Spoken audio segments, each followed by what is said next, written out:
The easiest and fastest way I know of to remove contact paper is by using heat.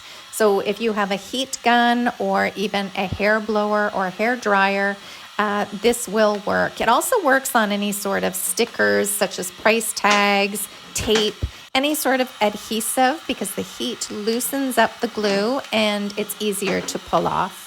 Just be very careful when working with heat, especially a heat gun, because it can heat up the paper, or you can inadvertently maybe hold the heat gun there for a little too long, and then when you're touching the contact paper, it can feel hot. So just be very, very, very careful. Safety first.